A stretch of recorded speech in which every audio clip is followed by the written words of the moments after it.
Torej, pravzaprav nas je k tem predlogom, ki so torej tem paketu predlogov, 3 predlogov, vodila pravzaprav na nek način neučinkovita politika slovenske vlade pri spopadanju z finančno-gospodarsko krizo, še posebej na področju kmetijstva.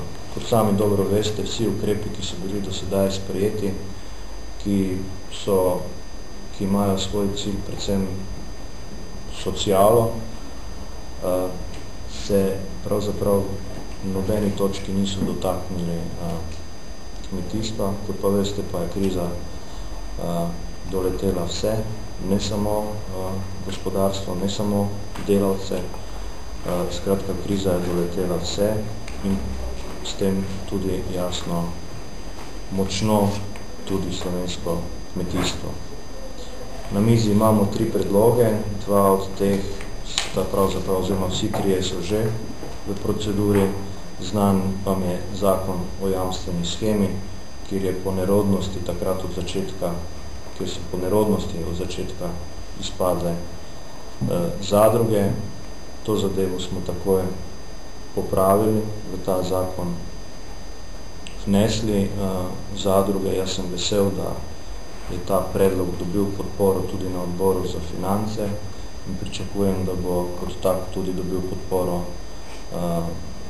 na tem zasedanju, torej na majskem zasedanju. Strinjali smo se z predlogi, da seveda to ne pomeni za zadruge samo neko možnost, da dostopajo do teh jamstev oziroma do kreditiranja, ampak da jih veže tudi vsi drugi členi, ki so pa na nek način protitajkunski, da temu tako rečem. Upamo seveda, da tega tajkunstva med zadrugami ni, ampak ni pa nobenega razloga, da tudi zadruge ne bi bile deležne teh pogojev, ki so v tem zakonu. Naj še prej sem pozabil pozdraviti našo kandidatko na Evropski listi, dr. Marto Cire, ki bo prisostvovala tej tiskovni konferenci. Torej, ta ukrep je v fazi torej v proceduri. Naj povem še ena stvar, ki me moti. Zakon smo vložili pravzaprav takoj po tistem, ko je bil sprejet in naknadno je pravzaprav, razumem te logike, zakaj bi pravzaprav dobre predloge, ki prihajajo iz strani opozicije, morala na vsak način vlada povoziti in s tem na nek način sama želela postati predlagateljica zakona, ki pa to pravzaprav ni. Ne glede na to, jaz sem se na odboru za finance strinjal, da pač zakon v nadaljni proceduri kot predlagateljica v nadaljni proceduri pač vlada Republike Slovenije. Naslednji pomemben predlog je pravzaprav amandma k zakonu o trošarinah. Kot veste, se zakon o trošarinah spreminja v tistem delu, kjer se bo dovolilo oziroma dopustilo energentom, ki se uporabljajo v poslovne namene, da se ta trošarina oprosti. Zadeva je vezana na dvig cestnine.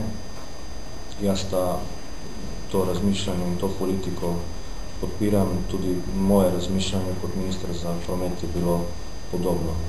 Smo pa ob tej priložnosti na odboru za finance predlagali predlog, kjer bi tudi za tista goriva, ki se uporabljajo za pogon kmetijske in gozdarske mehanizacije, vključno s traktorji, da bi tudi za te energente oziroma goriva imeli uporabniki pravico do vračila 100% trošarine. V tem trenutku se ta trošarina vrača v 50%. Naš predlog je, da se vrne v celoti, torej 100%. Žal predlog na odboru za finance in monetarno politiko ni dobil podpore. Kljub temu bomo ta amandma vložili tudi na seji danes, pravzaprav čez mogoče urco ali dve, in poskušali prepričati koalicijo, da je ta ukrep pravzaprav nujno potreben. Kot vidite, že sama politika vlade na področju goriv vodi k temu, da pravzaprav cene goriv rastejo pravzaprav vsakih 14 dni, ravno zaradi dviga trošarin. Po moji oceni ta politika ni najboljša, predvsem zaradi tega, ker bomo pravzaprav postali otok, kjer bo najdražje, kar bo imelo za posledico, da bo ves tranzit, ki hodi čez našo, torej prehaja našo državo, goriva kupoval v naših sosednjih državah. Ampak to ni zdaj poanta. Poanta je to, da ta dvig goriv prizadane tudi kmetijstvo, še v večji meri, še dodatno, in zato menimo, da lahko z tem predlogom res direktno in takoj in zelo učinkovito pomagamo slovenskemu kmetijstvu. Ne samo kmetom kot takim, kot zasebnikom, da tako rečem, ampak tudi kmetijskim gospodarstvom, ki so se pa znašli v hudih težavah. In tretji ukrep, ki ga predlagamo, je pravzaprav predlog zakona o dopolnitvi zakona o dohodnini, pa bi tukaj prosil kolega Bogoviča, da mogoče pove nekaj reči. Zrajki, naša kandidatka na listi za evropske volitve, predsednik in pa vsem, ki ste prisotni.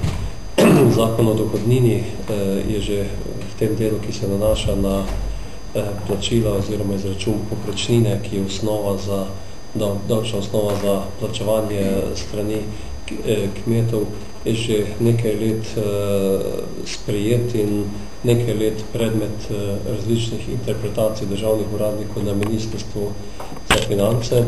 Tudi v lanskem letu je bilo podobno, vendar je na koncu prišlo do dogovora, da je minister, ki izda sklep o tej povprečnini, prisluhnil argumentom in plačila, ki so tako imenovana plačila za omejene dejavnike v kmetijstvu, ni vključil v to osnovo, prav tako ni bilo vključeno v to osnovo ekoplačilo v višini 27% in iz tega naslova so bile odmere za plačilo davkov dosti nižje, kot so bile v letošnjem letu. Mi smo v okviru Slovenske ljudske stranke na ta problem upozarjali pravočasno, tako je naš poslanski kolega gospod Ribič na 5. seji že aprilski postavil to vprašanje v času, ko sta se tudi tako sindikat kmetov kot Kmetijsko-gozdarska zbornica na Ministrstvu za finance opozorila, da ne bo kakšnih zapletov glede na pravilnik, ki ga je izdal minister. Kljub temu, da so ti pogovori potekali, ni prišlo do nekega dogovora, ampak so sledile odločbe, ki jih kmetje prijemajo, in v teh odločbah so vsi ti prihodki, ki so namenjeni, kot sem že dejal, za to, da se oblažijo stroški na področjih z omenjenimi dejavniki, to je Kraški svet, Hribovski svet, strmine in podobno, so ti dohodki vključeni v to povprečnino. Tedno, ko smo imeli tudi odbor za kmetijstvo, se pravi 6.5., so te odločbe začele prihajati, zato smo potem na odboru za kmetijstvo, ki je bil sklican na drugo tematiko, razširili dnevni red in na tem odboru 6.5. sprejeli tudi 2 sklepa, v katerih smo jasno zapisali, da odbor za kmetijstvo, gozdarstvo in prehrano, Ministrstvo za finance in Ministrstvo za kmetijstvo ju pozove, da ponovno proučita to vključevanje plačil, teh plačil za območje z omenjenimi dejavniki davčno osnovo za leto 2008 in smo jih pozvali, da jih naj vključi v skladu na temeljih, ki so zapisani v 26. členu zakona o dohodnini, kjer je jasno zapisano, da se ta okoljska plačila naj ne vključujejo in tudi Evropska direktiva tako govori. Tudi sled tega, da ne bi